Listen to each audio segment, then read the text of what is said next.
You ever think about the Need for Speed arcade games? I sure have. Ages now I've been pondering these things because it's so weird to me that they even exist to begin with. Lasting for a solid 6 years with 3 main entries at a really weird point in arcade history, this sub-series, done by a relatively unknown company, made some of the most interesting and unique design choices for any arcade racer I've ever seen. And it's my video, and that's what I want to talk about. Today I'd like to tell the story of the Need for Speed arcade games, their co-creators GlobalVR, and how the whole thing's kind of based on a golf game? Okay, yes, I know that sounds crazy, but I'd like to go for a bit of context first. This is GlobalVR, our main characters for this story. Their whole shtick was initially doing VR arcade games, and compared to the systems of the prior decade, they actually had a pretty good way of going about it. Instead of insanely high-power custom hardware, these guys just used a bog-standard Windows PC, which was pretty uncommon for the time, and instead of designing their own games from scratch, they just used pre-existing PC games and converted them, which is still uncommon now. And for a couple of years, this was their main focus, alongside the arcade staple of redemption games. But they would eventually take this style of game design and apply it to some more familiar genres. In 2002, GlobalVR entered into a contract with EA to license their games for the arcade. And this is where we see the first Need for Speed arcade game, Need for Speed. Yeah, they really didn't have an original name for it, especially considering the amount of other Need for Speed games called Need for Speed. But within a year, they released a patch for this game called Need for Speed GT, and that's what pretty much everyone calls this game. The actual engine and contents of the game are based off of Need for Speed Hot Pursuit 2 on PC, but GlobalVR built whole new systems, menus, and all kind of stuff on top of that to give the game its own unique feeling compared to the PC version. There's no career mode, there's not really any progression at all, to be honest. There's just single race and time attack, and getting high scores on that time attack is pretty much the only reason to replay the game. I actually got a chance to play this one a couple years back. It's nothing special, but it was pretty fun. There's so many different shortcuts and routes around the tracks that there's quite a lot of experimentation to be done with finding a good route, and the basic cornering, gear shifting, gameplay flow all feels quite nice and solid. It's probably a little bit simplistic for an arcade racer in 2002, but considering it was the company's first racing game, it's a pretty good start. Now, this is all pretty typical for an arcade racer, and truth be told, if this was the only Need for Speed arcade game, I probably wouldn't be making this video. It's realistically the next one that scratches that weird part of my brain. But before we get on to that, GlobalVR was working on something else around the same time. In addition to Need for Speed, GlobalVR also licensed the EA Sports PGA Golf games to make their own arcade golf game, competing against the absolute juggernaut that is Golden Tee Golf. Oh, you've not heard of Golden Tee? The most popular arcade game series in the US by a country mile? The one with a load of online connectivity features and an active competitive player base that almost exclusively looks like that meme about Facebook profile pictures? Yeah, that Golden Tee. They decided to compete against that Golden Tee. For as much as people love to rave about Neo Turf Masters, truth be told I haven't actually played it, please forgive me, I think the arcade trackball golf game is really underappreciated. If you can give it a shot, I'd really recommend trying it out sometime. But anyway, Golden Tee's always been a bit behind in terms of hardware. They'd only just upgraded to real-time 3D graphics in 2001, and wouldn't switch to PC hardware until 2006. So GlobalVR rocks up with PGA Tour. They have the official license from some golf company, and the EA Sports name before it got such a bad reputation. Their game has way better graphics than Golden Tee, arguably more in-depth gameplay systems, and eventually they allow upgrades from Golden Tee cabinets to run PGA Tour. All the stars were aligned for this game to do really well, and it did! The main thing I want to talk about from this time period is the GlobalVR Players card. Using this, you could log into an online account, track your best scores, and compete against other players in the early 2000s. I have to stress that this is a live service game about 20 years before they would fester on consoles and PCs, which certainly isn't unique to PGA Tour. GlobalVR actually did a very similar game based on Madden a few years later, but I'm European. I don't know what this game is. And it's also not unique to GlobalVR, because pretty much every Japanese arcade game from the last 10 plus years operates on a very similar format. But here's the surprising thing, this is a rare instance where US arcade companies were actually ahead of what they were doing in Japan. You've got to remember, it's 2003. Pretty much every other arcade game at the time would just give you a password which you then entered into a website, and that was the only way they did any amount of online leaderboards or whatever. And then here's GlobalVR having a game where you can enter tournaments directly from the machine that's connected online. Tournaments? Yes, competitive tournaments for an arcade game in the mid-2000s. Back when esports were relegated to PCs in Korea and fighting game events were very much still grassroots, these obscure arcade golf games were running massive cash prize tournaments which nobody ever seems to talk about. I swear, researching arcade history or just gaming history in general feels like lifting up little rocks and finding an entire ecosystem underneath that is completely untouched and untalked about. What? You want to know the one game that influenced pretty much every other arcade game in Japan, changed all the design there? A fucking horse racing game! A horse racing game I can never escape Uma Musume! Ah! Please bear with me, I swear this is still relevant to Need for Speed, just give me like a minute. Okay, so the game Derby Owners Club comes out in 1999. It's a game where you breed a horse and race it. Very, very topical, I know, let's get to the point. The big shift with this game was that it was designed to be played continuously over a long period of time. Not playing the same game over and over to get better at it like normal arcade games at the time, but having a piece of save data that carries with you throughout your play sessions, like a console game. So you'd level up your horse and then store that horse on a card, and then you'd bring that card to the next arcade or the next play session, and it'd have the same horse on it. That's the big change, and if you didn't realize arcade games have had save data, you've had 25 fucking years to figure this out by now. This game did insanely well in Japan. It got multiple sequels, spin-offs, successors, and those successors are still going to this day. It did get an English language release, but I have absolutely no idea how well that did because there's no sales data. It lasted for a few years, but that's about it. However, another game came out soon afterwards that took the same basic idea and applied it to a much more popular genre for an arcade game. That game was fucking Initial D.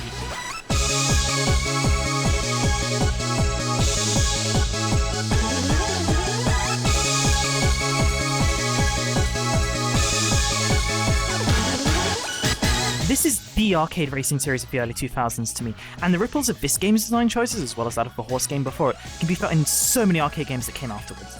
Wangan Midnight, F-Zero AX, Club Car, Ghost Squad, Virtua Fighter 4, Tekken 5, E-Amusement, fucking Idolmaster can all trace their heritage back to Derby Owners Club.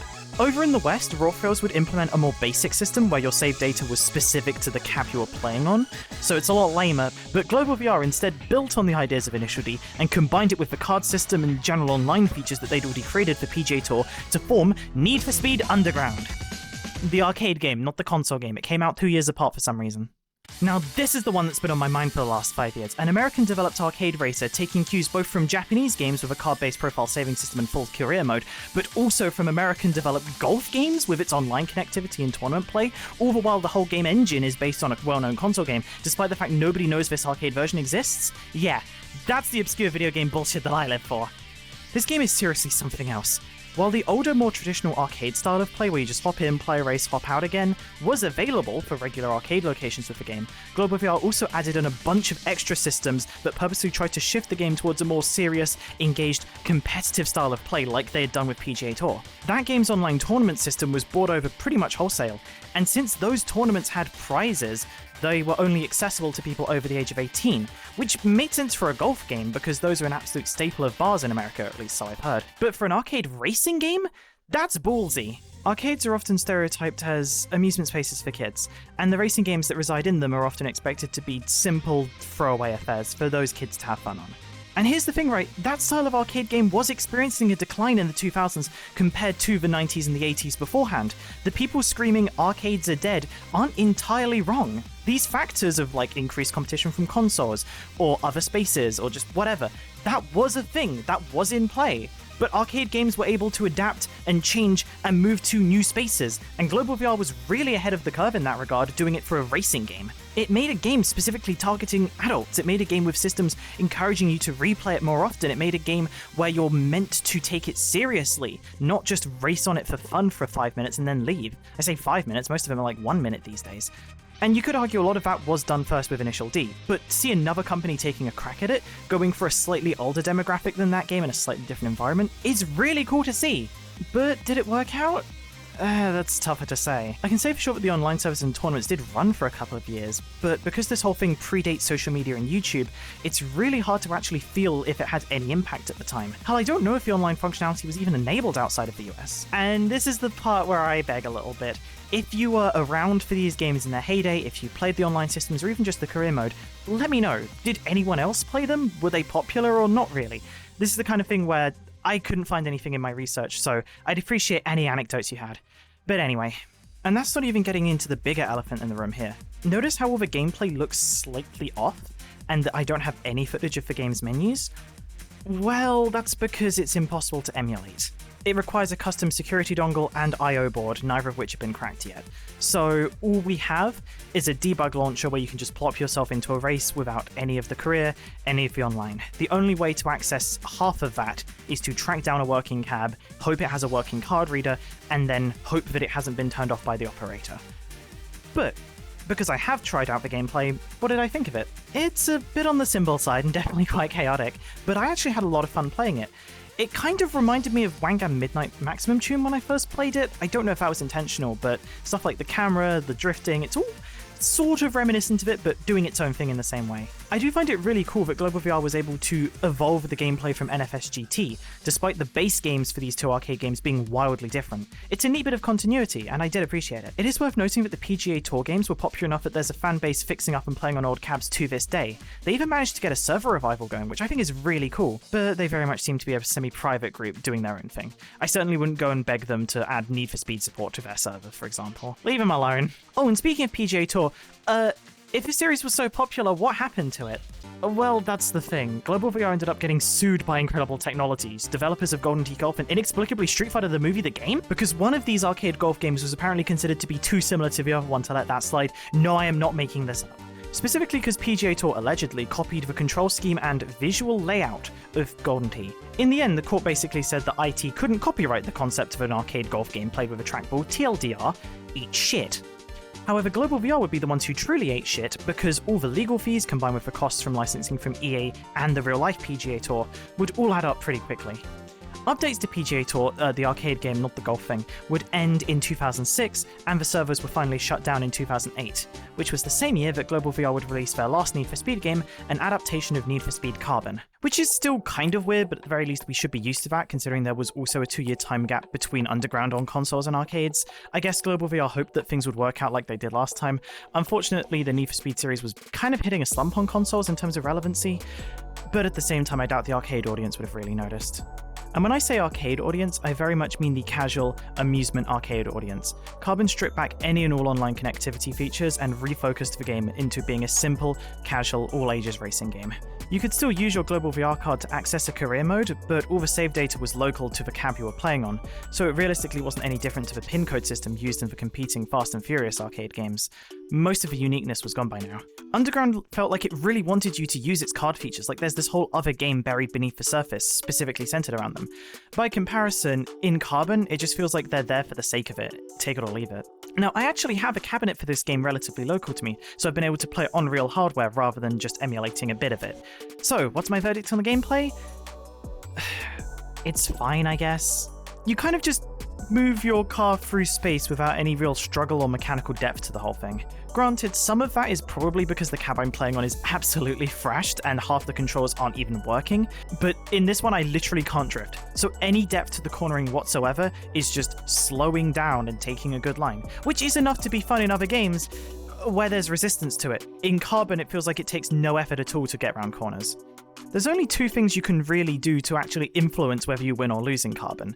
The first is whether or not you take shortcuts, which is admittedly a cool feature of this series that goes back all the way to GT. In fact, I'm quite sure it traces its origins to the original Need for Speed console games. I don't know, I didn't actually play any of them for this video. And controlling when and where you boost, which in this game works quite differently to Underground. In that game, it was a staggered tier system, so you got 5 short boosts for a race. In this game, it just kind of refills over time. You can just hold the button down for as long as your meter lasts. So it's technically closer to the console game, but also lacks a lot of the strategic depth to it, because like, why would I care to hold boost a little bit versus a little bit more? I think segmenting it into chunks works better for this kind of game. Actually, while we're on the topic of boost, I'd like to say something quickly. Hey Noodle. Boost. You know, the thing every single arcade racer after the mid-2000s has. Like, every single one. Because an arcade racer without boost is like Mario without jump. Those aren't arcade games. They're all console games. I'm not saying you shouldn't ever use one medium to describe another. There are console games which are like arcade games. Hell, this isn't even just for arcade games. Someone might refer to something like Astrobot as a Nintendo-like game, which is fair. It has elements reminiscent of what Nintendo does. You can use that as a way of informing how people see the game. Don't call it a Nintendo game when it was literally published by Sony, though. This is seriously how it feels like whenever I hear people refer to the Need for Speed games as arcade races. They are literally console racing games. You can call them action races, arcade-like races, except these have nothing even to do with arcade games. That's right, this video was no Trojan horse to talk about PGA Tour, nor was it a Trojan horse to talk about Derby Owners Club. This video was actually a Trojan horse to get people to stop using the phrase arcade racer to describe console games. Oh, but arcade just means that a game is silly and unrealistic. That literally wasn't the case, though. In 1994, Daytona USA was literally the most realistic looking game that you could produce at the time. It used military supercomputer technology. By 1999, when Sega had the ability to make a realistic game, they did. It was called F355 Challenge. It's literally a sim racer. By 2006, Battle Gear 4 is literally a more realistic simulation than Gran Turismo 4. Arcade games are not inherently unrealistic. They inherently rely on short burst gameplay. That's it. The only logic I can even kind of understand here is if someone looked at an American-developed game like Cruisin' and assumed that literally all of arcade games follow that same template, ignoring their long, rich history of deep gameplay, technical systems, design evolution, and innovation, like all of the stuff I've outlined in this video, basically. That's what the real Trojan horse was. My actual hope with this video was to convey, just a little bit, how much more arcade games can be than your probably pre-existing image of them as simple, throwaway amusement games. Oh wait, this video was about Global VR, wasn't it? Let me get back to that. And in case you're wondering what happened to Global VR, well, they ended up throwing a bunch of shit at the wall and none of it really ended up sticking. They haven't made a new game since 2014. In the West, Raw Thrills has cemented themselves as the main company doing arcade races with endlessly mindless cruising sequels, which themselves are being supplanted by what can only be described as the arcade equivalent of slop content. Which is the landscape that a new arcade Need for Speed game, based on Need for Speed Heat, would be birthed into. I've played this one actually. It's fine, if wholly uninteresting. I don't think there's even a scoreboard, so there's literally no incentive to replay the game. But as an ultra-casual amusement machine to let you go car, go broom, then I guess it lives up to what people's image of this medium is. The Japanese companies haven't really experimented with new stuff in a long time, but the mainstay series are doing alright, and there's a lot of experimentation going on within the Chinese industry right now. It's almost impossible to tell what the future is for arcades as a space, let alone the medium of arcade video games, but I hope that while they're still around, we can appreciate them and their history.